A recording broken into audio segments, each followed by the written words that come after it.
आज अपन भीमराव अम्बेडकर के बारे में बात करें कि आज 14 अप्रैल को जयंती है, इसलिए यहाँ भीमराव अम्बेडकर का इतिहास वो अपन देखते हैं। कहीं ना कहीं ये सभी एग्जामों में एक दो क्वेश्चन यहाँ से आते रहते हैं।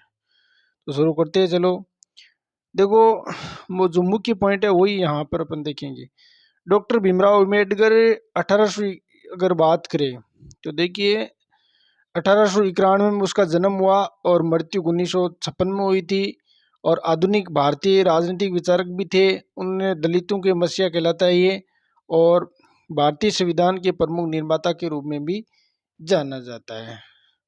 और अपन इसकी बात करें तो देखो, आधुनिक भारत में सामाजिक न्याय की स्थापना और दलितों के उत्थान के लिए संघर्षशील भीमराव अम्बेडकर का जन्म 14 अप्रैल 1891 में को मध्य प्रदेश के महू छावनी में हुआ था। यह आपको याद रखना है, 14 अप्रैल 1891 को मध्य प्रदेश में महू छावनी में हुआ था।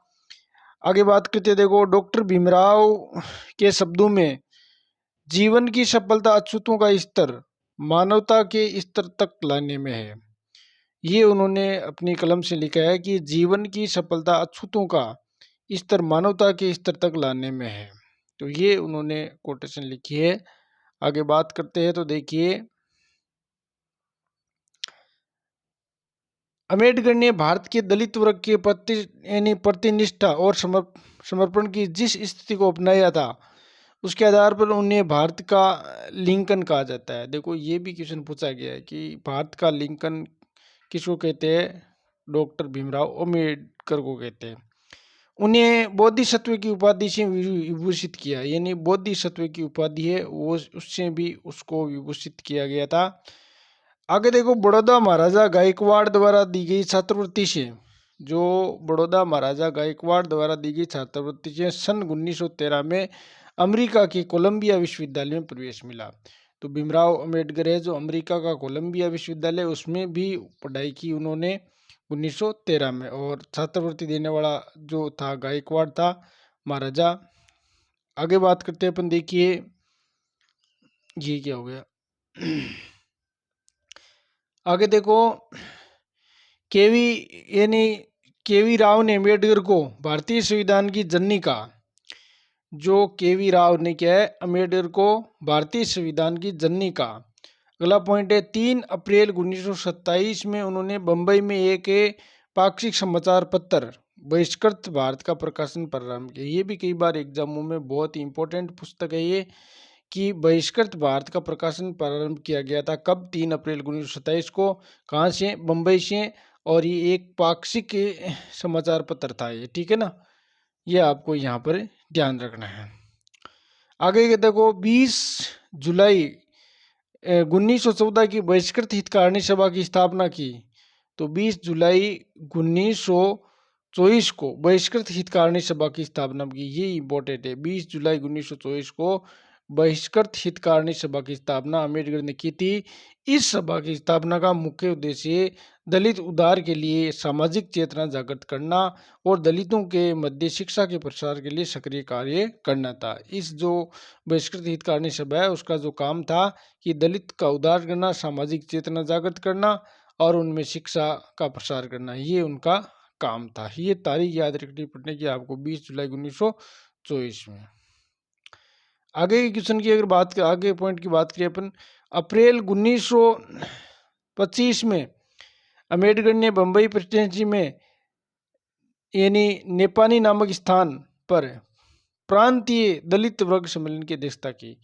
देखो, 1925 में अम्बेडकर ने बम्बई प्रेसिडेंसी में नेपानी नामक स्थान पर क्या है, प्रांतीय दलित वर्ग सम्मेलन की अध्यक्षता भी उन्होंने की थी। अगला पॉइंट है, सन 1926 में अम्बेडकर बम्बई विधान परिषद के सदस्य मनोनीत किए गए थे। तो बम्बई विधान परिषद के सदस्य मनोनीत 1926 में किए गए थे अम्बेडकर। आगे की बात करते हैं अपन, देखिए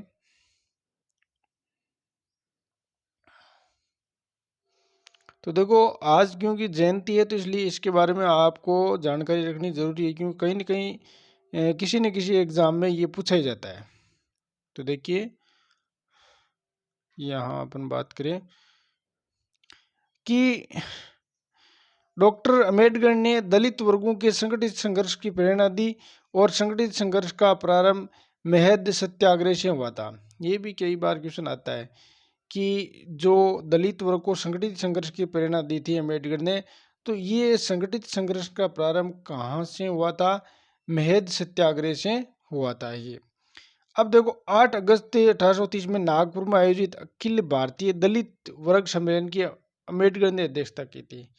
कि जब 8 अगस्त 1930 में नागपुर, जो कहाँ पर है, महाराष्ट्र में है, तो वहाँ पर अखिल भारतीय दलित वर्ग सम्मेलन की अध्यक्षता है वो किसने की थी? अम्बेडकर ने की थी।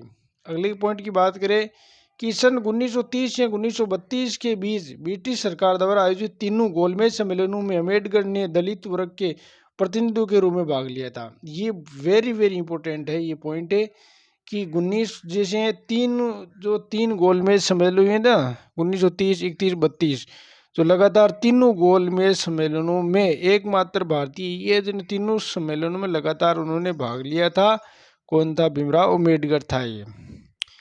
अब देखो आगे की बात करें कि इन गोलमेज सम्मेलनों में अम्बेडकर ने दलित वर्ग के लिए पृथक निर्वाचन मंडल सहित अन्य इनके लिए स्थानों को आरक्षण की मांग भी की थी। इन्हीं जब गोलमेज सम्मेलन में भाग लिया था, दलितों के लिए पृथक निर्वाचन मंडल की उन्होंने मांग भी की थी, आरक्षण की।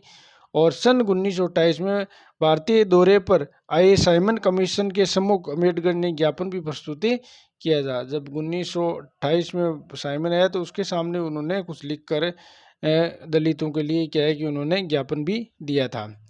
अब देखो कांग्रेस ने साइमन कमीशन के बहिष्कार का आह्वान भी किया था।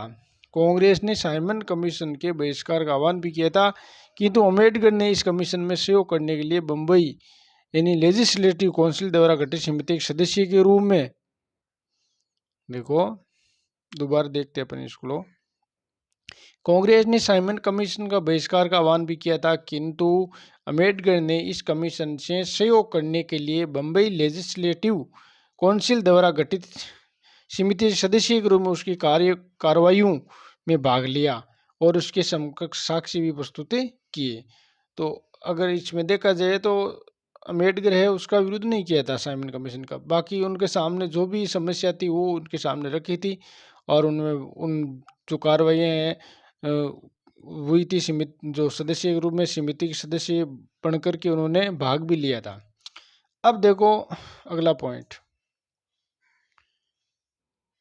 16 अगस्त 1932 को घोषित रमजी मैकडोनाल्ड सांप्रदायिक अधिनियम में दलित वर्ग के एक अल्पसंख्यक समुदाय के रूप में मान्यता प्रदान करने हेतु तो उनके लिए मताधिकार की मांग भी की थी। जो 16 अगस्त 1932 में घोषित था ना, रमजी मैकडोनाल्ड सांप्रदायिक अधिनियम में दलित वर्ग के एक अल्पसंख्यक समुदाय के रूप में मान्यता प्रदान करती हुए उनके लिए मताधिकार की मांग भी की थी। ये तारीख याद रखनी है आपको, 16 अगस्त 1932। ये पूछा जाता है रमजी मैकडोनाल्ड सांप्रदायिक अधिनियम कब को बना था? ये 16 अगस्त 1932 में। अब देखो महात्मा गांधी ने सांप्रदायिक पंचायत के विरुद्ध आमरण अनशन भी शुरू किया था। जो महात्मा गांधी है, जो अपन इसको कहते हैं ना कि पुन्ना पैक्ट वाला, ये जो सांप्रदायिक पंचायत का उन्होंने क्या कि विरोध किया था, दलितों को अलग निर्वाचन क्षेत्र नहीं मिलना चाहिए। ये बात गांधी जी और भीमराव के बीच में जो ये जो पुन्ना पैक्ट के नाम से समझौता था ना, उनके बीच में काफी विवाद चला था ये। अब देखो अगर बात करें अपने, अम्बेडकर ने गांधी जी के उपवास पर कटाक्ष करते हुए कहा, क्या कहा कि महात्मा को कोई अमर शक्ति नहीं है, नहीं कांग्रेस एक अमर संस्था है। कई महात्मा आए और चले गए, किंतु अस्पृश्यता लोग अस्पृश्य रहेंगे। ये बातें महात्मा गांधी के सामने भी रखी थी कि कई यानी जो अस्पृश्यता को लेकर के इनके महात्मा गांधी और अम्बेडकर के बीच में काफ़ी विवाद चला था। तो उसने ऐसे ही वाक्य कहा डाला अम्बेडकर ने कि महात्मा को कोई अमर शक्ति नहीं है, नहीं कांग्रेस एक अमर संस्था है, और कई महात्मा आए और चले गए किंतु अस्पृश्यता रहे। ये जो छुआछूत है वो बनी रही है, इसको खात्मा होना चाहिए। ये बात की थी अम्बेडकर ने। आगे देखो बात करें अगला पॉइंट, अम्बेडकर को गांधी के आग्रह के आगे झुकना पड़ा, गांधी जी को झुकना पड़ा और 24 सितंबर 1932 के यरवदा जेल में प्रसिद्ध पुना पैक्ट पर हस्ताक्षर की। वेरी वेरी इंपॉर्टेंट है ये, कि 14 सितंबर 1932 को यरवदा जेल में प्रसिद्ध पुना पैक्ट पर हस्ताक्षर कर दिए थे गांधी जी ने। अगले देखो, डॉक्टर अम्बेडकर ने अगस्त 1936 में इंडिपेंडेंट लेबर पार्टी की स्थापना की। ये क्वेश्चन बहुत बार पूछा गया है कि इंडिपेंडेंट लेबर पार्टी की स्थापना किसने की? डॉक्टर भीमराव अम्बेडकर ने की थी अगस्त 1936 में, और जिसके बाद अखिल भारतीय अनुसूचित जाति संघ में बदल दिया। आगे जाकर के इसका नाम पड़ गया था अखिल भारतीय अनुसूचित जाति संघ कर दिया था। आगे बात करते हैं अपन, देखो 30 अगस्त 1947 में अम्बेडकर को संविधान की प्रारूप समिति का अध्यक्ष बनाया गया था। कि 30 अगस्त को 1947 को अम्बेडकर को संविधान की प्रारूप समिति है उसका अध्यक्ष बनाया था। ठीक है ना। अम्बेडकर का संविधान सभा में निर्वाचन All India Scheduled Caste Federation Bengal में हुआ था। यानी उसका निर्वाचन क्षेत्र है All India Scheduled Caste Federation Bengal में हुआ था। ये क्षेत्र पाकिस्तान में चले जाने के कारण दोबारा उनका निर्वाचन कांग्रेस के सहयोग में मुंबई में हुआ। देखो शुरुआत में वो बंगाल से चुने गए थे ना, उसके बाद में वो क्षेत्र है पाकिस्तान के हिस्से में चला गया था। जैसे अपन बात करें ना, तो क्योंकि उस समय बांग्लादेश पर अधिकार पाकिस्तान का ही था। जैसे 1971 में इस बांग्लादेश को आज़ाद करवा दिया था इंदिरा गांधी ने, और फिर पाकिस्तान को क्या है कि यहाँ से अलग कर दिया था। तब तक इसका पाकिस्तान ने यहाँ पर राज करता था। तो यहाँ पर बंगाल से वो निर्वाचित हुआ। लेकिन ये जो अपन बात करें ना कि ये क्षेत्र पाकिस्तान में चला गया था ना विभाजन, तो दोबारा वो कहाँ से, बम्बई से चुना गया था अम्बेडकर। अब देखो, वे जवाहरलाल नेहरू के नेतृत्व में बने भारत में प्रथम मंत्रिमंडल में विधि मंत्री भी रहे। तो विधि मंत्री, प्रथम विधि मंत्री भी यही था। और कानून मंत्री के रूप में उनका सबसे अधिक प्रमुख कार्य हिंदू कोड बिल था। ये बहुत इंपॉर्टेंट है कि कानून मंत्री के रूप में उनका सबसे अधिक प्रमुख कार्य था हिंदू कोड था। अब देखो आगे अगर बात करें अपन, तो अब देखो ये लो, इस कानून का उद्देश्य ये था कि हिंदुओं के सामाजिक जीवन में सुधार, तलाक की व्यवस्था और स्त्रियों के लिए संपत्ति में हिस्सा कानून प्रमुख बातें थी। तो हिंदुओं के सामाजिक जीवन के सुधार के लिए तलाक की व्यवस्था और स्त्रियों की संपत्ति के हिस्से इस कानून प्रमुख बात थी। ठीक है ना। और हिंदू कोड बिल के प्रारूप के रूप में अम्बेडकर को अनेक लोगों ने आधुनिक मनु की संज्ञा दी। कि उन्होंने हिंदू कोड बिल के प्रारूप आधुनिक मनु की संज्ञा भी अम्बेडकर को दी थी। और इस बिल के विषय में मतभेद होने पर अम्बेडकर ने 1951 में मंत्रिमंडल से क्या दे दिया, त्याग पत्र दे दिया था। अब देखो आगे बात करते हैं। 1955 में उन्होंने भारतीय बुद्ध महासभा की स्थापना की। 1955 में भारतीय बुद्ध महासभा की स्थापना की। 14 अक्टूबर 1956 को उन्होंने नागपुर में हुई ऐतिहासिक सभा में 5 लाख व्यक्तियों के साथ बोध ग्रहण कर लिया था। ये इंपॉर्टेंट है। 14 अक्टूबर 1956 को नागपुर कहाँ पर है, महाराष्ट्र में ऐतिहासिक एक सभा हुई। यहाँ पर 5 लाख लोगों के सामने उन्होंने क्या कि बौद्ध धर्म में स्वीकार कर दिया। उसने एक व्याख्या कि उसने खुद ने कहा था, जैसे एस परिस्थिति से ऑपरेशन हो गया था, तो उसने कहा कि मेरा जन्म तो यहाँ जो निम्न जाति में, लेकिन मरूंगा मैं अन्य जाति में। ठीक है ना, अन्य धर्म में। ये कोटेशन थी उसकी। आगे देखो, 15 नवंबर 1956 को अम्बेडकर ने विश्व बौद्ध सम्मेलन में भाग लिया था और बौद्ध तथा मार्क्स विषय का व्याख्यान किया था। जो मार्क्स था ना, कार्ल मार्क्स, वो सामाजिक समानता का पक्षधर था कार्ल मार्क्स। तो उसके उनके विचार भी थे गांधी इसमें अम्बेडकर में। 6 दिसंबर 1956 को अम्बेडकर की मृत्यु हो गई थी। कब हो गई थी? 6 दिसंबर को। और आज 14 अप्रैल जन्मदिन है ही उसका, और 6 दिसंबर को मृत्यु हो गई थी, और 1891 में उसका जन्म हुआ था।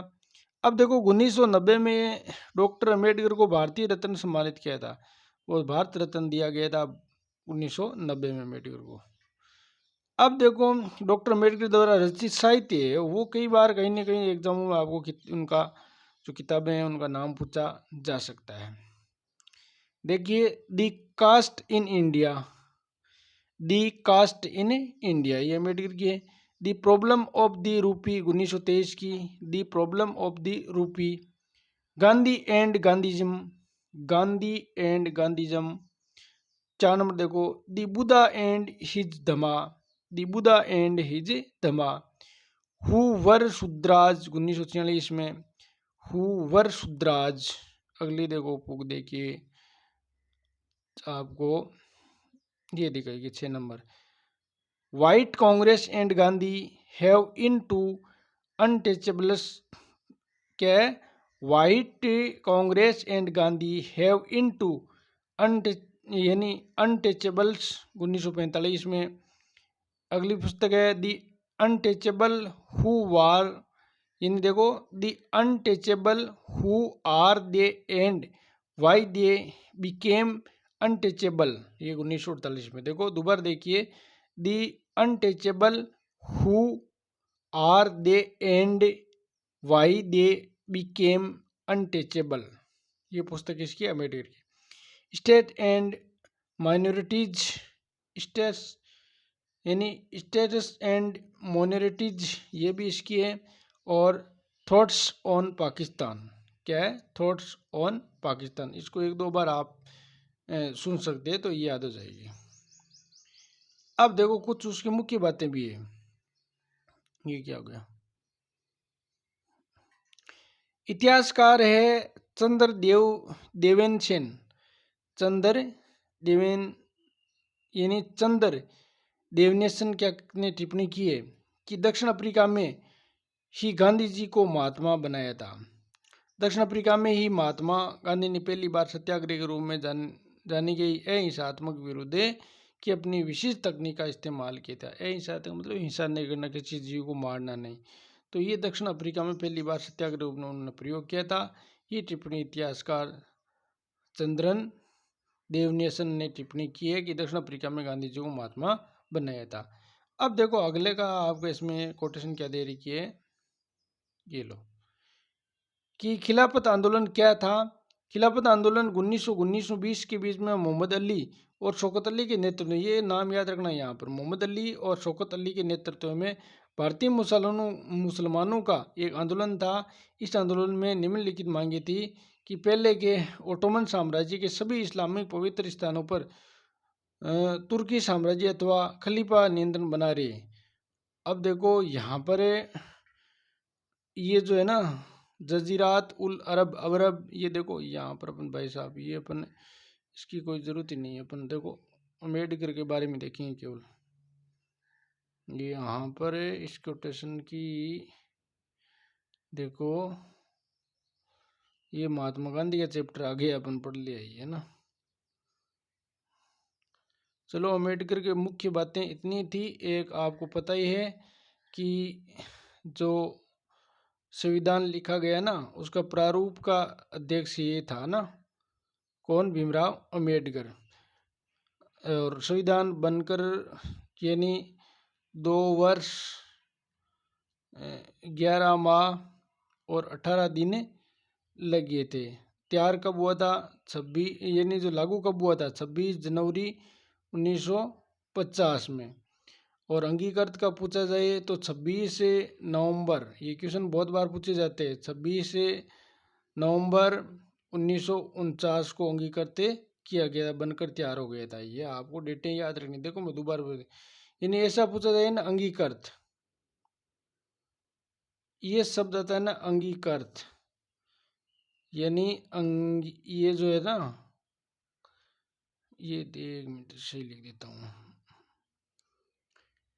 देखो ये शब्द आता है ना अंगीकृत, ठीक है ना। तो ये आपका 26 नवंबर आएगा, क्या आएगा, 26 नवंबर 1949, ठीक है।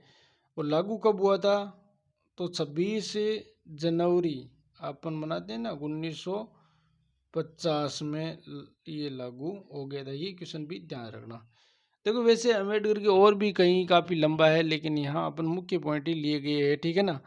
तो ऐसा करके क्या है कि यहाँ पर अपन मुख्य पॉइंट यहाँ पर ले लिए गए हैं, क्योंकि आज अम्बेडकर की जयंती थी इसलिए बीच में ये लेकर के आगे, नहीं तो यहाँ कोई उद्देश्य नहीं था। आगे अपना आधुनिक ये पूरा होने वाला है। धन्यवाद।